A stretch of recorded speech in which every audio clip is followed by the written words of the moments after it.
Hello friends, good evening. Today we will discuss about the constructional features of the practical DC machine. Okay, so in this class we will in detail we will discuss how a DC generator constructionally it is having, what are the different parts and what are the different what are the different parts role, what individual part that is going to be do, what is the function, with what material we are going to design that, all those concepts in detail we will discuss. Okay, so if you see this diagram which clearly explains us the constructional features of the DC generator, and it is the same diagram which is for DC motor also.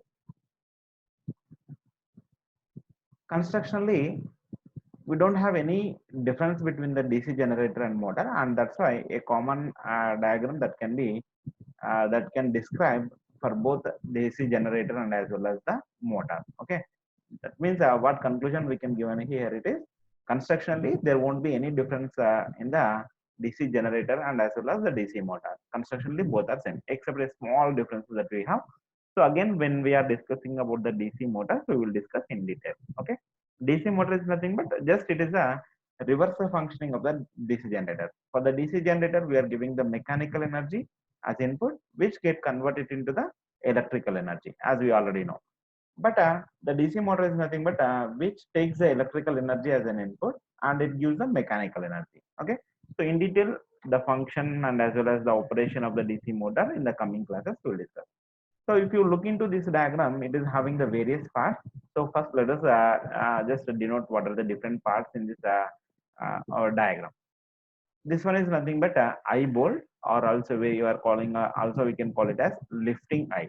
It is just for it is just helpful for us to carry the machine from one place to another place. For that purpose, we will have this lifting eye. Okay, and this one, the pole core. This one is called as a pole core. Next, this part is called as pole shoe. Okay, this part is called as pole shoe. This total part. And next one, here I'm considering the type of magnetic poles I'm using here. It is electromagnetic type of, so that they need some excitation, then only they will produce the magnetic flux. As we already know, electromagnets which will produce the magnetic flux by taking the electrical current as an input. So for that purpose, I need some electrical excitation field current that is need to be given for the electrical pole. So this is the supply voltage. See here, I'm using the DC supply voltage which I'm going to give as input for the magnetic poles. Okay, so for this magnetic poles, I'm giving the DC electrical supply so that it will act as a magnet and which can cause for the production of the magnetic flux. Okay, right. What is the function of this each and every part in detail later we will see. First, let us go through what are the different parts that we have in the DC generator. So that is about this positive and negative, which represents a DC supply, which is giving as input for the magnetic poles. This one is called as pole shoe, and this inner part, the most inner part, which is called as a shaft. Okay, and outer to that, whatever there is lines, vertical lines, which we have drawn here. Right? So this part, which is called as a commutator. This part we are calling it as commutator. This part is called as a commutator. Okay, and the outer one, this one, that is this one. This one is called as armature. Okay, these are called as armature slots. This space is there, no? This one is called as armature slot.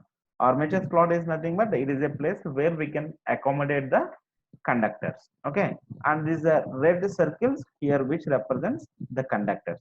So the conductors we are placing in the armature slots. Armature slots are made to provide the armature conductors. Okay, this one is shock, this one is commutator, and this one is brush. Okay, this one is brush.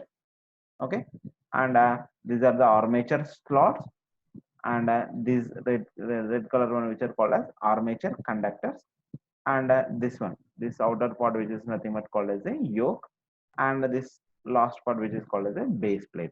Base plate is just used to provide some mechanical support for this total machine. For that purpose we will use. Okay, so if you if we go through this, we can we can say that a DC machine majorly consisting of the following six parts. One is field system, second one is armature core, third one is armature winding, next one fourth one is commutator, fifth one is brushes, and the last one is shafts and bearing.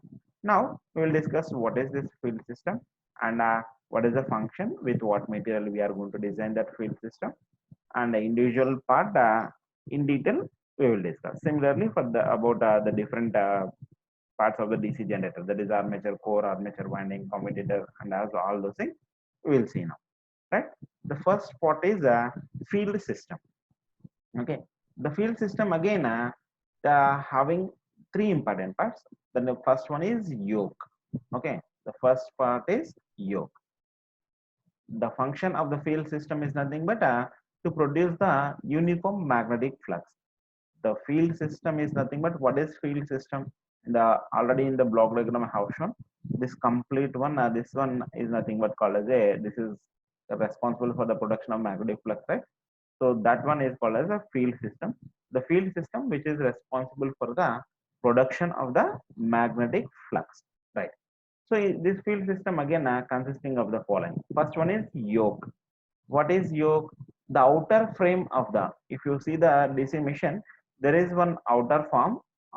There is one outer one is there. That is one called as yoke. Okay. So this yoke which provides a mechanical support for the entire DC machine part. Okay, it gives a mechanical support for the. Here we are placing the magnetic poles like this. Here one magnetic pole, here one magnetic pole, here one, here another one. A four-pole DC machine usually, right? So it will act as a mechanical support for this magnetic poles. That is one important purpose the yoke of the DC generator is having, and also it acts as a carrier for the magnetic flux. So this is a yoke, right? This complete this inner part which is called as this one is this circle which is called as a yoke. So it is not only giving the mechanical protection for the magnetic pole, also it acts as a carrier for the magnetic flux. So this yoke which is responsible for carrying the magnetic flux also, that I explained here. That is, it provides the mechanical support for the poles, and it carries the magnetic flux produced by the magnetic. Okay. And for smaller machines, this yoke, whatever this yoke which we have in the DC machine, the yoke usually for the smaller machine which we are using the cast iron material we are using to design that, and for the larger machines generally we use the cast steel. Okay. For smaller machines we can use the cast iron. Why? Because steel is somewhat costlier than the iron material. For only the larger machines we are supposed to use. So cast steel is for the larger and medium sized machines we are using, and cast iron is sufficient for the smaller rating type of DC generators. Right. Next one, pole core. That is a pole core, pole shoe, and as well as pole coils. This diagram which completely explains what is pole core, what is pole shoe, and what is pole coil. See here, this one which is called as pole core. This part which is called as pole core. This part, this red part which is called as a pole coil, and this one is called as a pole shoe. Okay, this one is called as pole shoe. Usually the pole core are nothing but having circular in value, and it is made with a rolled steel. Okay, with that metal we are supposed to use, and it is made a thinner lamination. Okay, and these laminations, whatever which you are doing for the pole core, it is get fixed to the yoke of the given DC generator. These coils of insulated copper wire through which magnetically current get flows. Okay, and the next important part is pole shoe. Okay, this where the pole shoe we are having. This one is pole shoe.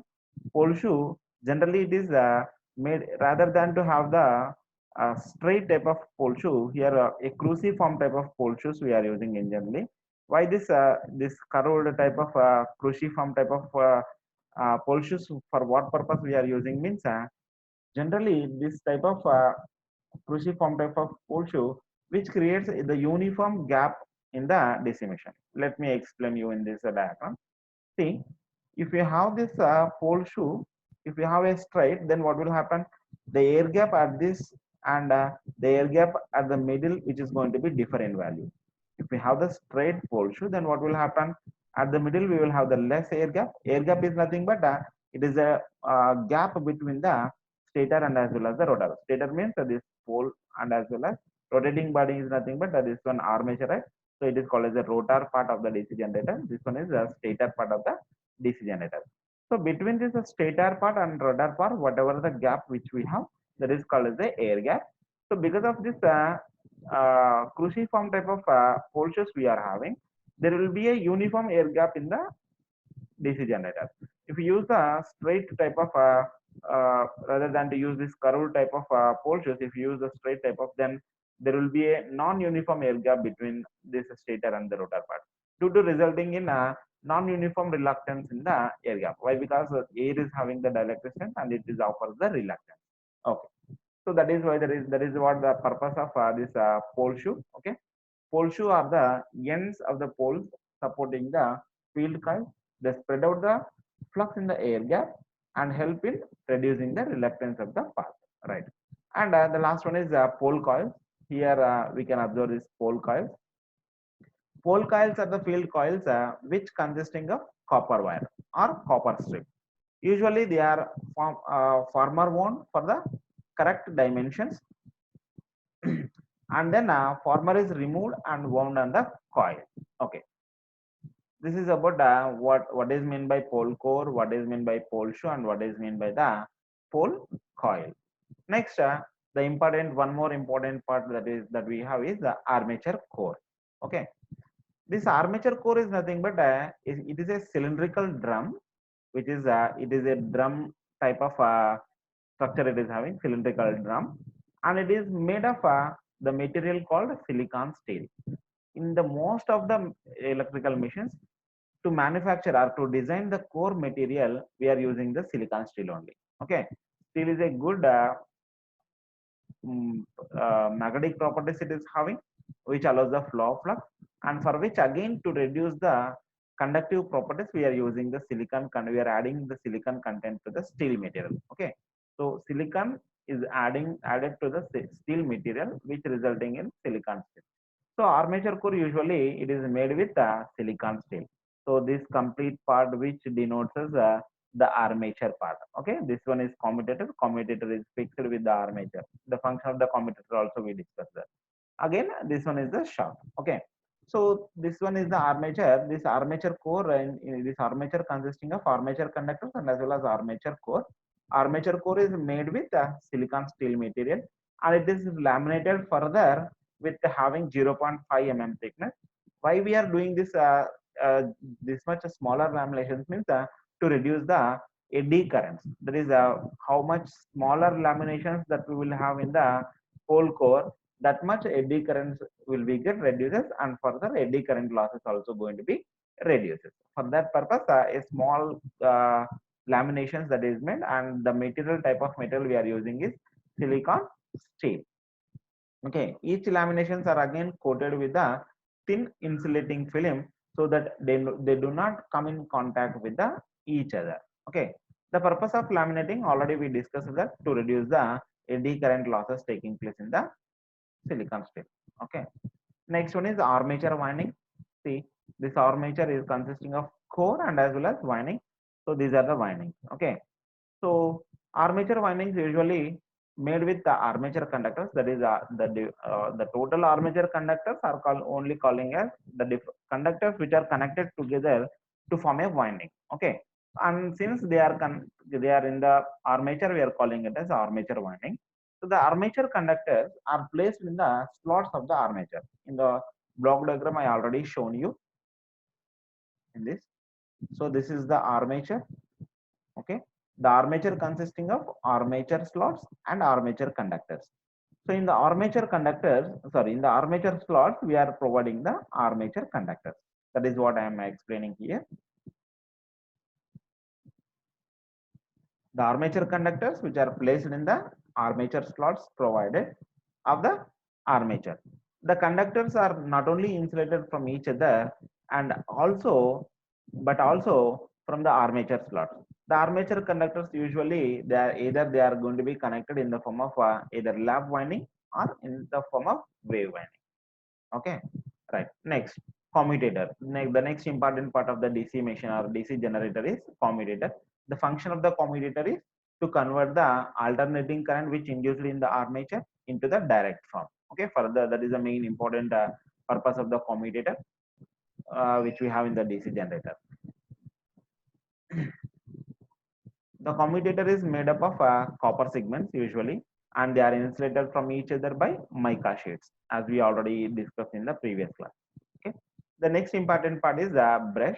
The function of the brush is the importance of the brush is it is to collect the current from the commutator. Okay. So currents are inducing in the armature, and those alternating currents which get converted into the direct form by making use of the commutator.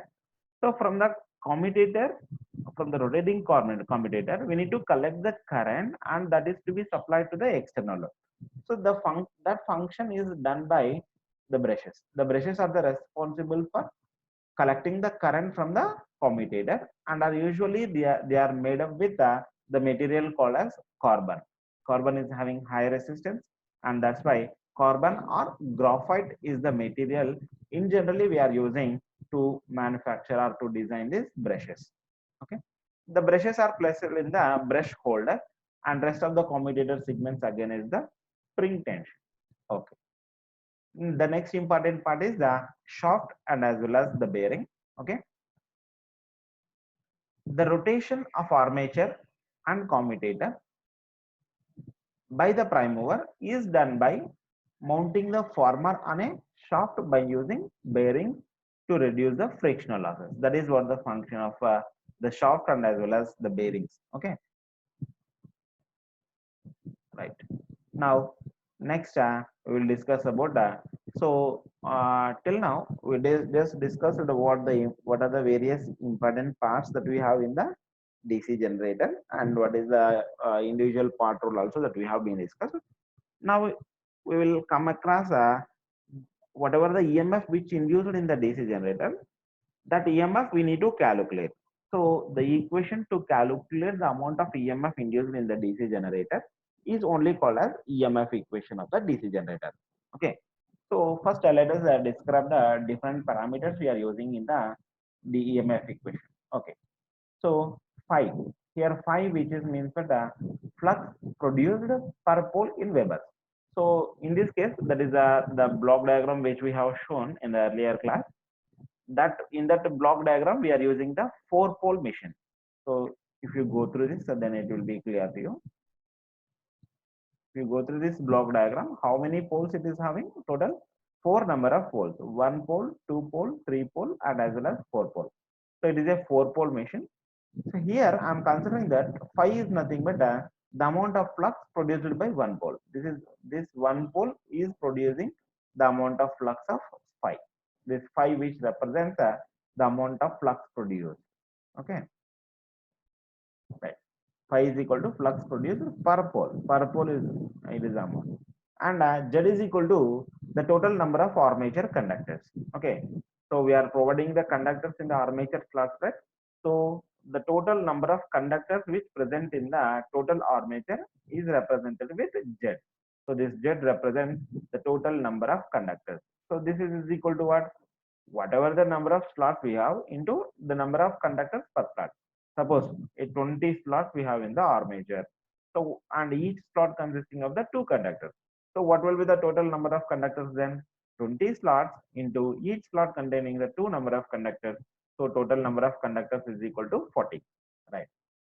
And the P represents the number of poles. How many number of poles we have having? That represented by P. P represented by number of poles in the given machine. And A is nothing but the number of parallel paths in the armature.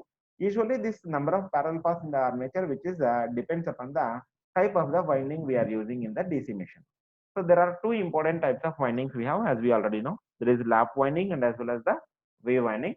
So for the lap winding, we are having the number of parallel paths in the armature is equal to the number of poles of the DC machine. It means A 4-pole machine having 4 number of parallel paths when it is having a lap connected winding. And similarly, the number of parallel paths is equal to 2 whenever it is a wave connected machine. ಅಂದ್ರೆ ನಾವು ಲ್ಯಾಪ್ connected machine use ಮಾಡ್ತಿದೀವಿ ಅಂತಂದ್ರೆ number of parallel paths ಬಂದು number of poles ಗೆ equal ಆಗುತ್ತೆ and number of parallel paths is equal to 2 whenever the DC machine which is the wave connected type. Okay. And n which represents the speed of armature. We are giving the mechanical input for the armature. Armature is nothing but the rotor part of the DC generator, right? So it is the rotating body of the DC generator. So we are giving the mechanical input, thereby armature starts to rotate. So that mechanical input which we are giving for the rotating body of the DC generator, which measures in the form of speed. So this speed is nothing but n. Usually revolution in terms of this rotational speed we are measuring in rpm, revolutions per minute. And E represents the amount of EMF induced per parallel path in the armature. This is very important. It is the amount of EMF induced per parallel path in the armature. And total EG is nothing but total generated EMF per parallel path. Right. Now, according to the Faraday's laws of electromagnetic induction, there are two important laws, right? So, according to the second law of Faraday's laws of electromagnetic induction, the amount of EMF induced in the conductor is directly proportional to the rate of change of flux. So, what is meant by the rate of change of flux? d phi divided by dt. So, let us calculate d phi and then dt. So, thereby we will calculate what will be the average amount of EMF that induced in the DC generator. Here, d phi is nothing but first we will calculate d phi. The flux cut by conductor in one revolution. So let us consider the DC generator makes a one complete revolution. In that case, what will be the amount of flux that will be cut by the conductor? That we need to calculate. That is nothing but d phi. So if you have the p number of poles and phi is the amount of flux that produced by the per pole, then what will be the total flux that will be cut by the conductor in one revolution? The amount of flux produced per pole into the number of poles. So d phi is nothing but given by phi into p Weber. And similarly, next we will calculate the dt. That is, dt is nothing but the time taken to complete one revolution. So how much amount of time the DC machine armature is taking to complete one revolution, dt. So it is given by 60 divided by n. Since why? Because we are considering that if the DC machine made speed of n revolutions per minute, it means n revolutions it is making. So in what is the time taken that we need to calculate in one revolution, that is given by 60 by n seconds. Hence the EMF induced in the conductor according to the Faraday's laws of electromagnetic induction, E, which is given by d phi by dt. So d phi is equal to what? D phi is equal to phi into p, as we already know, and dt is equal to 60 by n. So this equation we can rewrite as phi p into n divided by 60. So phi p n by 60 volts. Why? Because it is a voltage.